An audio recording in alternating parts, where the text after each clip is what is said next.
The most powerful way to rise above your circumstances is to rebuild yourself from within.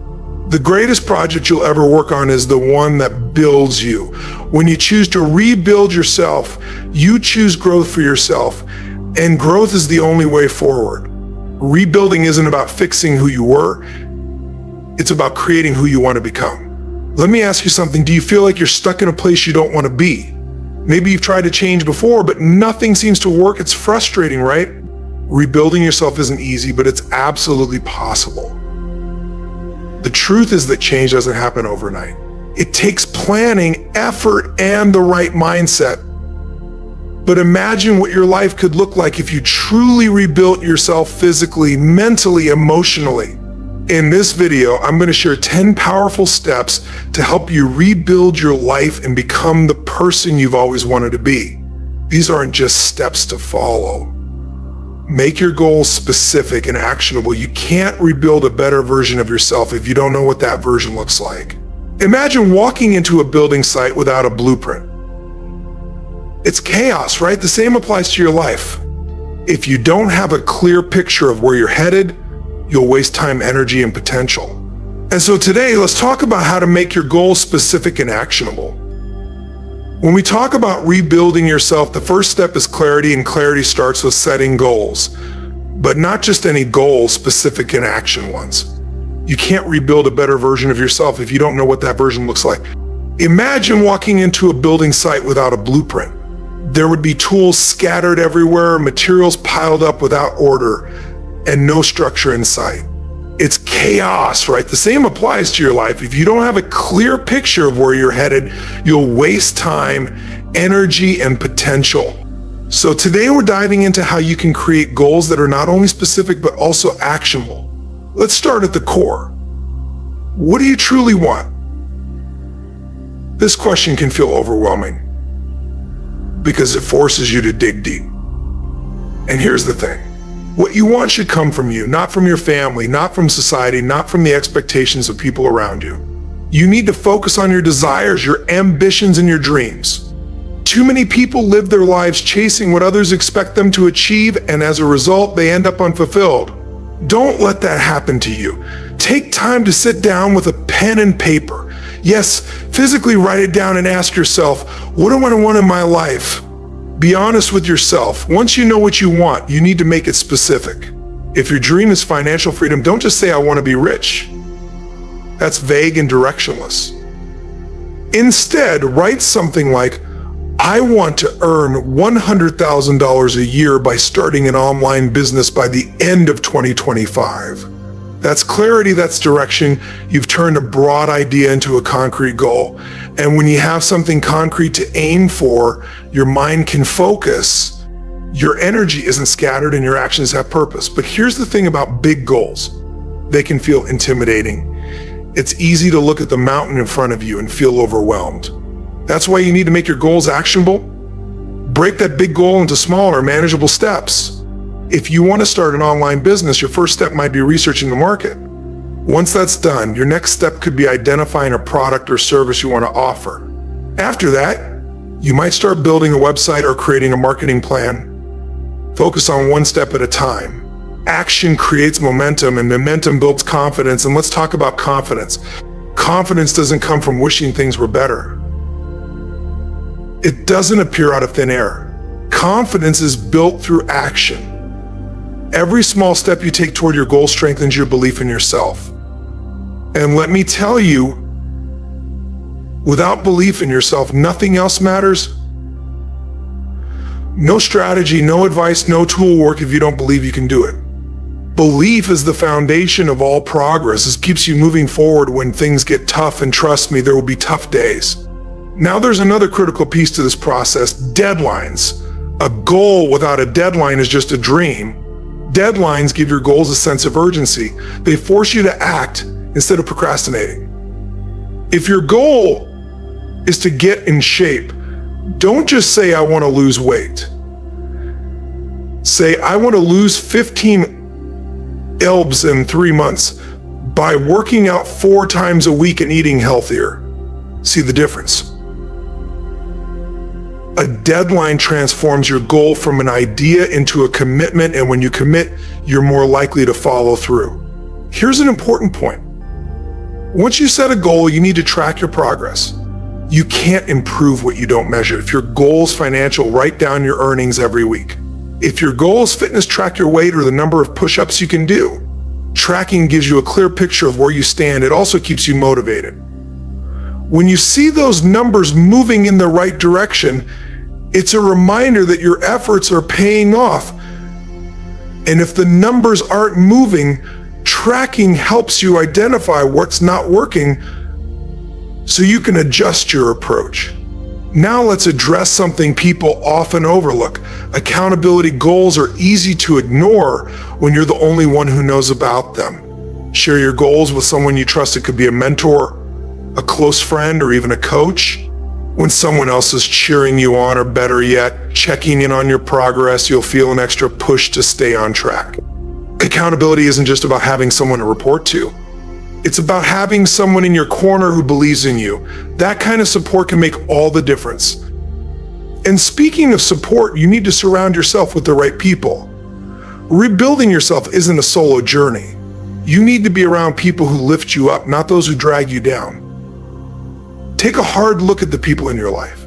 Are they encouraging you? Are they inspiring you to be better? If the answer is no, it's time to make some changes. The people you spend time with have a massive impact on your mindset and motivation. Here's another crucial step: revisit your goals regularly. Life changes and so do priorities. What felt important 6 months ago might not feel as urgent today. That's okay. Adjusting your goals doesn't mean you're failing. It means you're evolving. Reassess your goals every few months. Are they still aligned with where you want to go? If they are, double down. If not, don't be afraid to pivot. Flexibility is a strength, not a weakness. The key is to stay committed to the process of growth, even if the destination changes. Now, let me leave you with a challenge today. Sit down and write one specific and actionable goal, just one. Break it into steps. Set a deadline. Find someone to hold you accountable. And most importantly, take the first step before the day ends. Because here's the truth: rebuilding yourself doesn't happen overnight. It's a process, a journey, and it starts with a single decision to act. Number 2, build a strong daily routine. To rebuild yourself, you need a strong foundation, and that foundation is built on your daily routine. The way you spend your days shapes the person you become. If you wake up aimlessly, drift through the day without focus, and end it without a sense of accomplishment, you're not moving forward. You're standing still to create a better version of yourself. Your daily routine must be intentional, productive, and aligned with your goals. Let's begin with mornings. How you start your day sets the tone for everything that follows. Wake up at a consistent time every day, even on weekends. This creates discipline and gets your body and mind into a rhythm. Avoid reaching for your phone first thing in the morning. Instead, spend the first 30 minutes on activities that energize and focus you. This could be journaling your thoughts, meditating for clarity, or exercising to wake up your body. Even drinking a glass of water can be a small but powerful action that signals you're ready to take on the day. The key is to make these activities non-negotiable. They're not optional. They're part of who you are. Next, let's talk about priorities. A strong routine is not just about being busy. It's about being effective. Before your day begins, write down must accomplish that day. These should be tasks that bring you closer to your goals. They don't need to be massive undertakings, but they do need to matter. For example, if your goal is to improve your health, one of your tasks could be preparing healthy meals for the day. If your goal is financial, it could be spending 30 minutes learning about investments or saving strategies. The point is to focus on what moves the needle, not on what keeps you distracted. Now let's address time management. A strong routine doesn't just happen, it's planned. Break your day into blocks of time dedicated to specific tasks. For instance, set aside an hour in the morning for deep work tasks that require focus and creativity. Use the afternoon for less demanding activities like emails or errands. Schedule breaks too. Your mind needs rest to stay sharp. A 10-minute break every hour can keep you energized and productive. And here's a tip.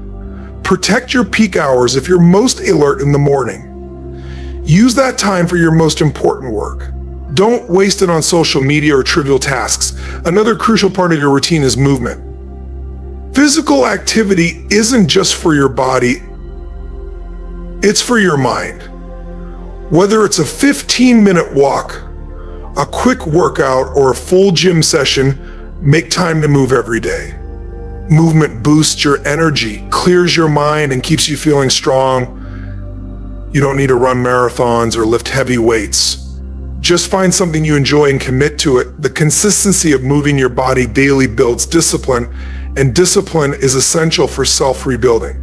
Now let's talk about evenings. How you end your day is just as important as how you start it. Use the last hour before bed to reflect and prepare. Write down what you accomplished, what went well, and what you could improve. This isn't about beating yourself up. It's about learning and growing. Plan your tasks for the next day so you can wake up with a clear direction. Avoid screens an hour before bed to help your mind wind down. Instead, read something inspiring, listen to calming music, or spend time with loved ones. The goal is to end the day with peace and gratitude. Another aspect of a strong routine is consistency. You won't see results from doing something once. Real growth comes from showing up every day even when you don't feel like it. And let me be clear, there will be days when you're tired, unmotivated, or to skip your routine. Those are the days that matter most. Make it a habit to drink plenty of water throughout the day. Start your morning with a glass of water and keep a bottle with you so you can stay hydrated. Aim to drink half your body weight in ounces each day. Staying hydrated helps you feel more alert, focused, and energized. Building a strong immune system is also key to maintaining high energy levels. You don't want to be constantly fighting off colds or illnesses that keep you from doing your best work. Eating well, exercising, managing stress, and getting enough sleep all contribute to a healthy immune system, but you can also support your immune system with vitamins, minerals, and supplements. For example, vitamin D and zinc can help boost your immune defense. A strong immune system keeps you healthy and allows you to stay on track with your goals without interruptions. Another aspect to consider is your overall lifestyle. Your environment plays a massive role in your energy. Are you constantly surrounded by negativity? You spend time with people who drain your energy or add stress to your life. Evaluate your surroundings, both physically and emotionally. Create a space where you feel calm, motivated, and productive. Surround yourself with people who support your growth, not those who pull you down. You'll find that your energy levels improve when you remove toxic influences from your life and invest in uplifting positive relationships. Focusing on your health and energy isn't just about looking good or feeling good in the moment. It's about building a foundation for everything you want to achieve.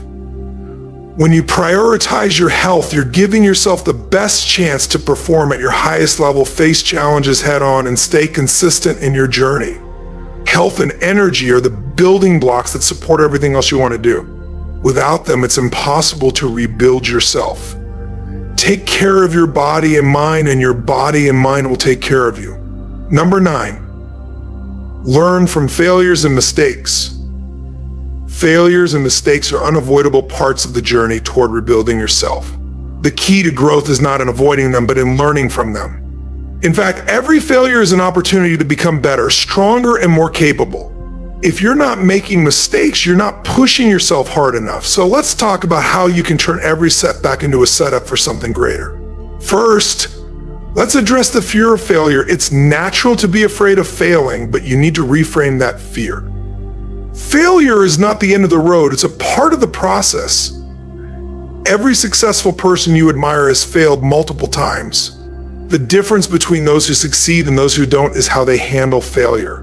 Successful people don't let failure stop them. They learn from it and use it as a stepping stone to success. Understand this: failure is a teacher. It's there to show you where you went wrong and how you can do better next time.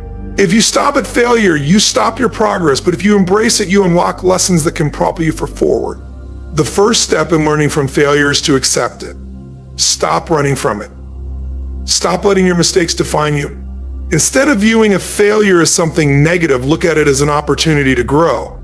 Ask yourself, what can I learn from this? What went wrong and how can I do it better next time?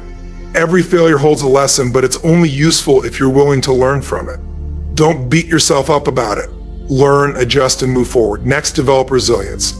Resilience is the ability to bounce back stronger after every setback. It's not about never falling down. It's about how quickly you get back up when you fail. It's important to give yourself time to process the situation, but don't stay there. Don't dwell in self-pity or disappointment. Instead, remind yourself that this is part of the journey. Everyone fails. It's what you do after that matters. Dust yourself off, take the lessons learned, and get back to work. Every time you rise from failure, you build mental and emotional strength. That resilience becomes a crucial tool as you rebuild yourself. Failures are also a reminder that you're pushing your limits. When you try something new or push yourself beyond your comfort zone, you increase the likelihood of making mistakes. But that's where growth happens. Without failure, you wouldn't know where your limits are and you wouldn't know where you need to improve. To embrace those challenges, knowing that even if you don't succeed right away, you're developing the skills, mindset, and tenacity that will get you closer to your goal.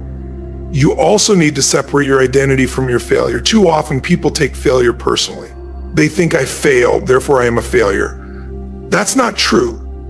Failing doesn't make you a failure. It makes you someone who is trying, someone who is daring to step up. You can always try again, and each time you try, you grow. Understand that failing at something doesn't define who you are.